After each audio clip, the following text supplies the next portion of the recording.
Honorable Tiruchi Siva ji.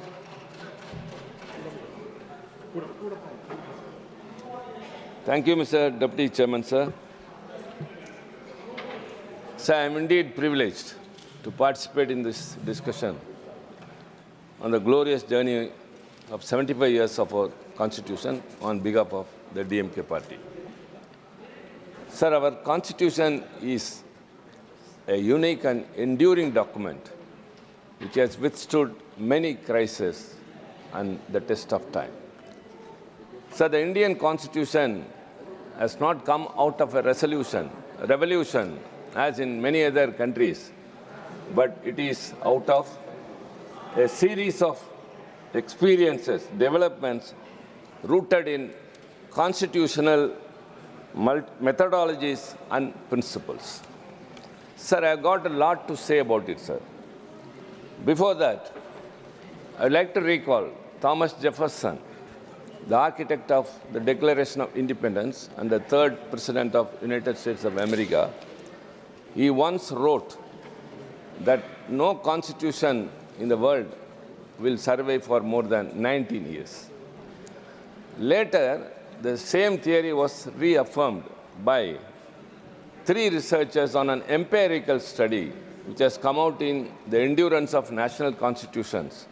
And it also said that every constitution expires within 17 years. They said some reasons for that, sir. That inclusivity is a main reason, and adaptability of the constitutionalism. Sir, as far as we are concerned, we want to appreciate first the framers of the Constitution. Sir, as the statement of Thomas Jefferson, or as which has been reaffirmed by researchers, sir, our Constitution has survived for more than 17 years and still it is robust and dynamic. What are the reasons for that, sir? The other constitutions have not debated as much as us. The American Constitution was debated and drafted within 4 months, and the South African was within 9 months. Whereas the Constituent Assembly of India, to draft the Constitution, sir, first the members were elected indirectly across the state, from the provincial states, from the princely states, and the provincial principal commissioners.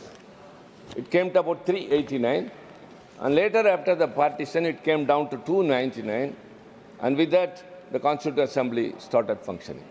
These are all very important facts, sir. We have to mention what is the reason for the robust nature of our Constitution.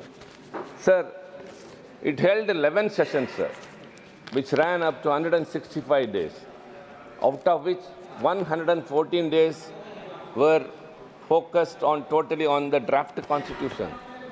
7,635 amendments were tabled, and 2,473 amendments were moved. Whereas in other constitutions, in other nations' constitutions, amendments were not moved, sir. And subsequent to that, the position of our Constitution is very much glorified. Our Constitution is credited for establishing the rule of law and also fostering a responsible government to India. Our Constitution played a pivotal role in shaping India's democratic character and safeguarding individuals' liberties, balancing the delicate relationship between the sovereign state and federalism, and above all, it formed the backbone of India's governance. Sir, before I go into the subject, I have something to say which the Finance Minister in her initiative speech said about the first amendment to the Constitution, which you are very well aware of, 1951. She said about 1904 of the Constitution, the amendment that was made was 1904. I would like to say, sir, in the same amendment, there was another one, which is 15.4, Article 15, 5 and 6. Sir, the first amendment to the Constitution was subsequent to a case which the leader of opposition mentioned, Shanbhagam Doreraj. Before that, one should know about the history, sir. It was first in Tamil Nadu, then Madras Presidency. In 1921, when the Justice Party, our parent body, was ruling Tamil Nadu, a communal GO was issued. By that way, everyone were benefited by way of reservation. So long, since then, only the upper caste was enjoying all the education and employment opportunities. And that was made with more reservation in 1927. And later, sir, this Shanbhagam Doreraj filed a case in the court that this communal reservation deprives her of a genuine seat in medical. The court, without applying. Later came the fact. The court upheld her case and petition and struck down the communal reservation. The strange part of this is the Shanbhagam Doreraj who has filed the case was not at all an applicant. So it was struck down, and all those days which were enjoyed by the people of OBC, SC and other communities, this reservation benefit was really shocked. So at that time, Thanai Periyar, our mentor and our founder leader Anna, launched a very big agitation in Tamil Nadu demanding for reservation, and it became a people's movement. And because of that, the 1951 amendment was brought. The first amendment, it says that nothing in this article or subclass, nothing in this article or in class 2 of the Article 29 shall prevent the state from making any special provision for the advancement of any socially and educationally backward classes of citizens or for the scheduled caste and the scheduled tribes. So, sir, this 1951 First Amendment, no one should forget, sir, that without this, the benefit would not have been extended to the suppressed and oppressed classes all those years. It was thanks to the Dravidian movement. What we call now Dravidian model is only this. Only because of that, the reservation was restored. And later, when the Mandal Commission recommendations came for reservation to the OBC in education and employment, I would like to recall who all opposed and who pulled down the government of Mr. VP Singh, the then Prime Minister. But then it was implemented. May I urge the learned people, members in the treasury benches, it was only by an OM, that is office memorandum. If you are really interested in the interests of OBC, you bring a constitutional, as you did for EWS. You did for EWS, but you are not yet still bothered about the OBC, but you say very proudly everywhere that you are all OBC communities. So, sir, and this is the right time. Dr. Ambedkar, who became later the chairman of the drafting committee, was only a member in a subcommittee on fundamental rights. Before 9 months, he was assigned the responsibility of chairing the drafting committee, sir. In the subcommittee, on 27th of February 1947, asked its members to submit their ideas in writing. And Dr. Ambedkar, along with Mr. Munshi, Aladi Krishnasamy Iyer, and Harnam Singh, he also submitted one. Very interesting to know, sir, the title of that draft report which Ambedkar submitted was United States of India. Its language was reminiscent of America's Declaration of Independence. It very clearly said, sir, that the federalism must be upheld and more rights to be given to the states. But on the day of adoption, Munshi's draft was adopted by the committee, and Ambedkar was not also there. It was not pressed. Later, he tried his best to implement what all was in his mind in the United States of India.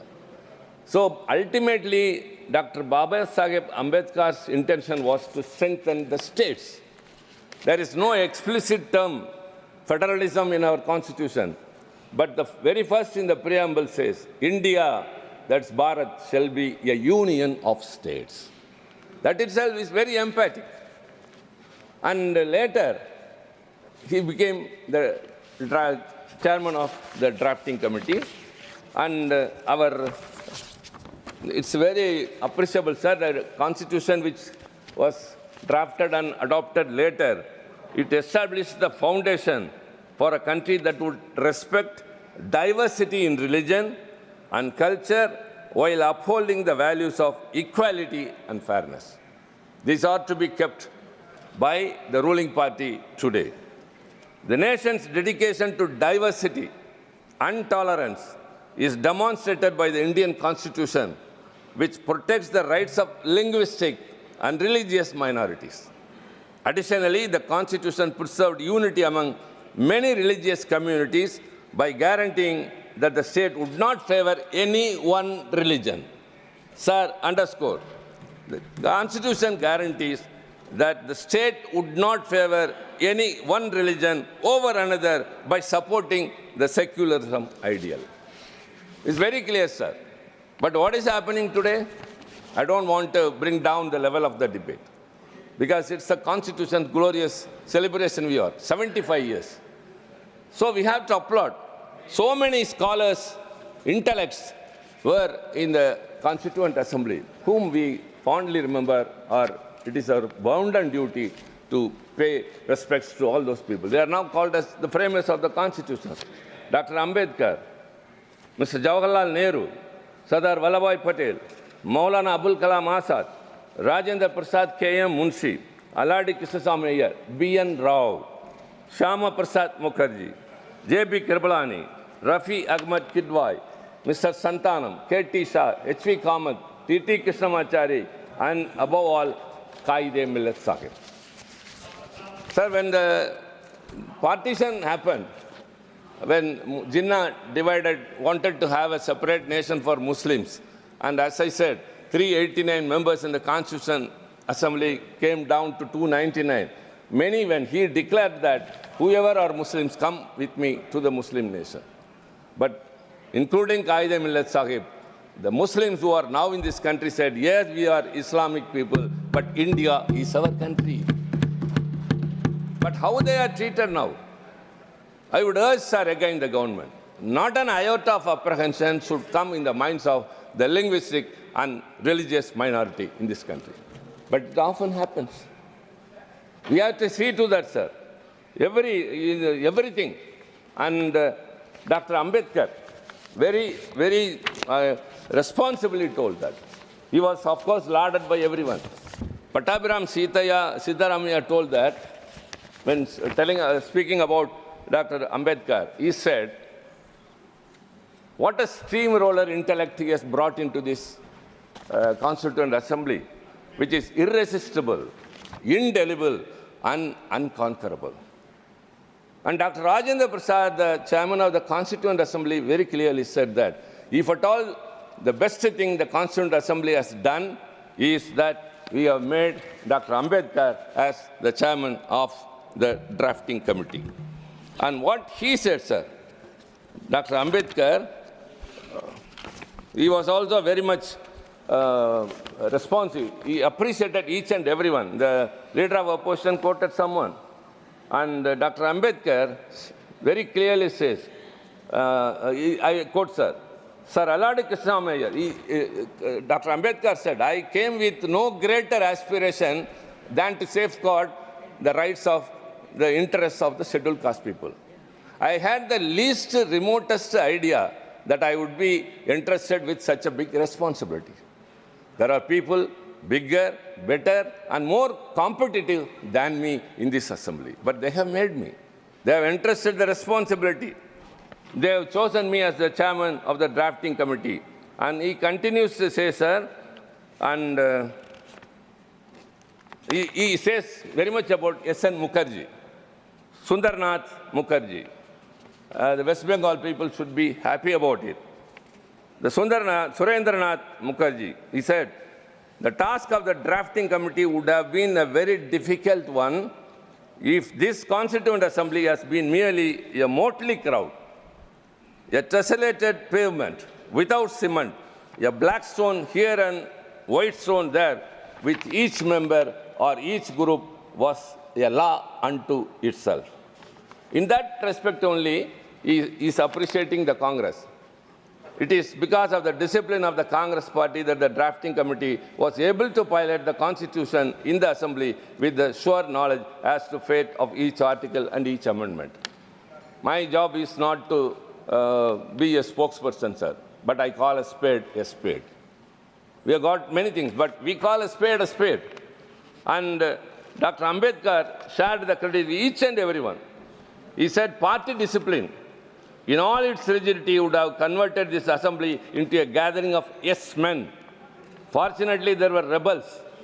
There were Mr. Kamath, Mr. Deshmukh, Mr. Sidwa, Professor K.T. Shah, and Pandit Hridayanath Kunsu. So when he appreciated those who supported, at the same time, he also mentioned those who were rebels, who spoke against. That is dissent, that is democracy. So that has emerged in those days itself. Sir, the Constitution has very great qualities. I don't want to go into that. I got something else. I want to remind of our great leader, the great thinker, uncomparable, and still not still, sir, forever, the very best scholar is our Anna, the founder leader of our DMK party. Sir, he used to write letters in the party official organ to his party cadre, enlightening them of what is going on in the country, enriching them with the history of the world. The revolutions happen here and there. For what reason? And all people have come out of slavery. All these things he was educating the last person in the party. So he used to write. But the way of addressing the letter was the dear brother. This family bondage, this affinity was first brought in by. Anna wrote a letter which happened to be the last one and which is also called as the Will of Anna. At that time he was the chief minister. He wrote that, dear brother, I have never been mad after power, nor I am happy to be the chief minister of a state which comes under a constitution where it is in letter that it is federalistic, but in practice it is becoming more and more centralized. So he expressed that autonomy has to be given to the states. This was his last wish, and so it is considered as a will. Because he realized the states which are the constituents of this union were weakened slowly, one by one stages. What is happening is now much worse. All the laws that have been enacted in the recent days by the BJP has either usurped the powers of the state or transgressed into the state's powers or minimizing, declining everything. This I have to mention, sir. Later, after the demise of Anna, our great leader, Dr. Kalaignar, the late Dr. Kalaignar, he took over the party president and the chief minister of the state. He immediately appointed, the first thing he said when he addressed the press in Delhi after meeting the prime minister conventionally, the first thing I'm going to do is to constitute a committee to go into the center-state relations. Because without powers, being a chief minister of a state is of no use. Much worse is what is happening in Delhi now. The Delhi, totally the chief minister's powers have been taken and given to the LG, and the chief secretary will master over the chief minister, and secretary will master over the minister. That is what's happening in Delhi. That's union territory. But even in the states were not able to fulfill the needs and the requirements of those people. So Dr. Kalaignar, he constituted a committee under the then former Chief Justice of Madras High Court, Dr. Rajamannar, and along with him two other luminaries, Chandasamy and one Lakshmana Swamy, an academician. And the terms of reference was very important, entrusted to the committee. The terms of reference were, kindly look into it, that what are the powers from the union list and the concurrent list should be transferred to the state list. And what are the powers that have to be deleted from the union list? And when it was given, it came out with a very, important report. It came out. It gave too many number of suggestions, out of which one is Interstate Council, which also was brought into action during 1989 when VP Singh was the Prime Minister, thanks to our intervention, sir. And it advocated for more rights to the states. And Rajamanna's committee's vision is still a document which everyone, whoever wants to see, go into it. So also the Sarkaria Commission later appointed during Mrs. Indira Gandhi's regime. That also went to the center-state relations. Later, the Poonch Committee, that was also appointed for this. All these committees converged at one point that India's individuality lies in diversity. They identified, the Poonch Commission, sir, Justice Rajamannar Committee called for greater autonomy to states, including financial independence, and a re-evaluation of centrally sponsored schemes. I think learned ministers are here, other members who are also learned are here.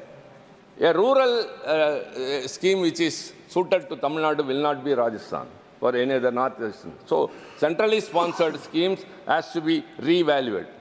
It needs a re-evaluation. The Sarkaria Commission furthered this vision by emphasizing consultation before union legislation affecting states and a larger share of tax revenues to be devoted to states. Despite these recommendations, implementation has been partial, having much of contradiction intact. The Poonch Commission identified the need for reforms in the current list and concurrent list and proposed institutionalized mechanisms for reforms for resolving disputes between the center and the states. So these reports offer a roadmap, but challenges still persist. Practically, the area of fiscal devolution and legislation overlap. This is where the commitment of federalism must be tested by ensuring that states are empowered to contribute effectively to the people nation building without being stifled by central overrule. Sir, we are much affected. Dr. Ambedkar said, caste and creed discrimination is prevailing in India. But out of our experience, we feel that the regional discrimination is much more predominant now. Stepmotherly attitude is shown to the states. For example, even the Finance Commission, devolution of taxes, Tamil Nadu has been slowly, the devolution is declining. The 12th Finance Commission gave 3.069 and the 15th gave only 2.6, and whatever, for every 1 rupee we give to the tax basket, we give only 29% in return. Whereas, actually the southern states, that too especially Tamil Nadu, which contributes more to the GST of this nation, GDP of this nation, is of course affected very much. Whereas those nations which are of lower fiscal discipline, they are rewarded much. For what? That is what we said, regional discrimination. I don't want to mention any particular state because our friends are here from various other states. But we feel that the northern states are shown more favoritism, showing lower fiscal discipline, whereas Tamil Nadu, which is performing very well in every, for example, in the higher education, the enrollment ratio overall in India is 28, whereas ours is 52%. So in every area, every sphere, the Tamil Nadu is doing very well, but we being victimized by the union government.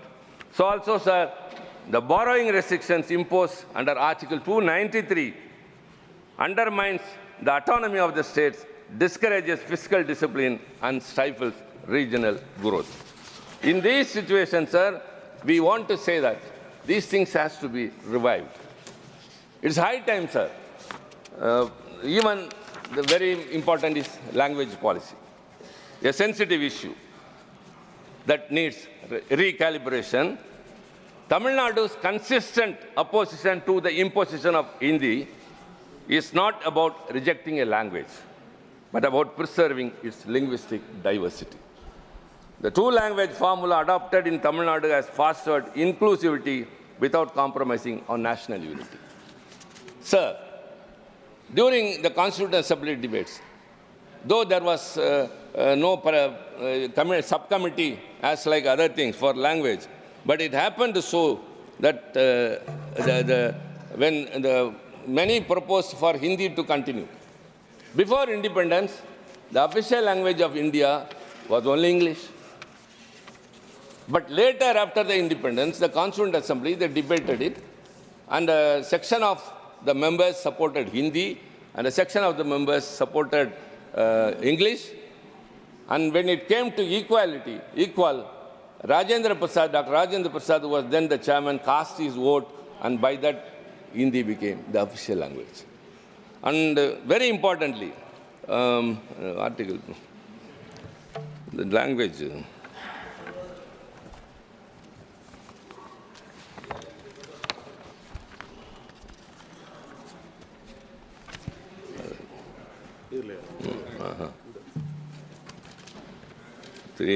So, sir, Article 368 also, I must appreciate that.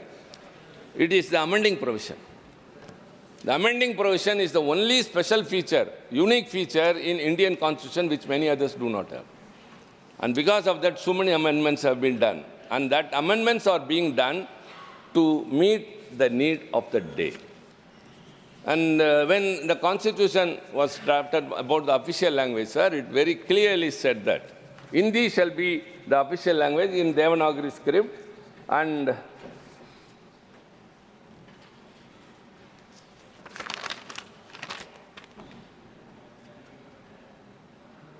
notwithstanding anything in this article, Parliament may be law provide for the use after the said period of 15 years, the English language or the Devanagari form of numerals. So it said that after 15 years of the enactment of the Constitution, English will go off, and then only Hindi will be the official language. Sir, again, our founder leader Anna, this house was benefited by his presence as a member from 62 to 67. He spoke very much about the language policy, and the Official Languages Amendment Act 1963 came, and it declared that the official language, the English shall also be the official language, as long as the non-Hindi speaking people accept it. Sir, whereas this government is totally thrashing all those things. What the Constitution has assured, it is not enough that you celebrate a Constitution Day in the Central Hall, which you have deserted. And it is not enough if you have a debate in both the houses of Parliament. It must be not only in letter, in spirit also it must be. When it has been assured, India is a country of complexity. It is multilingual, multicultural, multi-regional, multi-religious. Whereas you want to bring everything one nation, one election, one nation, one ration card, one nation, everything. One. But only this Parliament divides the Lok Sabha and the Rajya Sabha. The Central Hall, which used to unite the members of both the houses, is now totally, we are deprived of that. A new member who has come to the Lok Sabha will go off after 5 years without having acquaintance between the Rajya Sabha members and the Lok Sabha members. Why, when you are trying to unite each and everything, why you are dividing the members of Parliament from Lok Sabha and Rajya Sabha? That's what I say. It's not just celebrating the Constitution.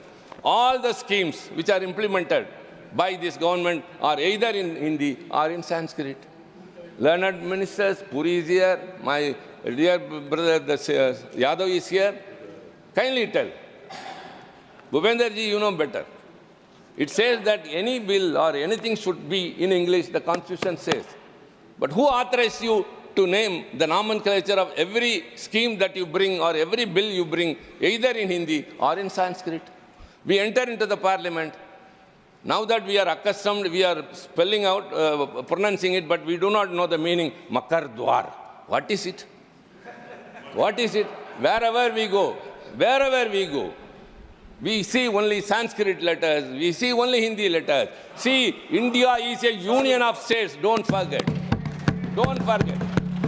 In the 8th schedule of the Constitution, there are 22 languages, and all those languages should be respected. And no one language should dominate the other. The Tamil is the ancient language in this world. It's the hoary language. When you say Sanskrit and Tamil are ancient, or they are classical languages, Sanskrit is not a spoken language. It's only in books. It is in Vedas. Whereas Tamil has a rich history of literature, grammar, and everything. And 8 countries have Tamil as the official language. Why you are denying this, showing this partiality? Why you are treating us like that? This stepmotherly attitude, that's what I said in my outset itself. Not even a iota of apprehension should creep into the minds of the linguistic minorities and religious minorities. You are in power. You are in power. But you have to treat the whole of India as one in your outlook, not in names. You are imposing. That's what we say. We are not against one language, not to reject Hindi or any other language. Don't impose that. In Tamil Nadu, we are bilingual, only Tamil and English. If anybody wants to learn any other language, let them. It is also interpreted that we have stopped people learning Hindi. Even the finance minister has leveled an accusation. Never. We stopped her from learning Hindi. No. The Dakshina Hindi Prachar Sabha's headquarters is in Tamil Nadu. Every year, lakhs of people are studying there and getting graduated. If you are totally against a language, we would not have allowed it. If you are interested, go ahead. But what the way the government is acting today is totally anti-constitutional, anti-federal. Sir, we want to insist upon one thing. If at all you are very sincere, if you are really devoted in celebrating the Constitution Day, you have to uphold secularism and federalism, which is the most important factor, the core thread of backbone of our Constitution and our country. And in this situation, sir, I would like to conclude with only one thing. Federalism is not about weakening the center. It is about strengthening the union by empowering the Constitution.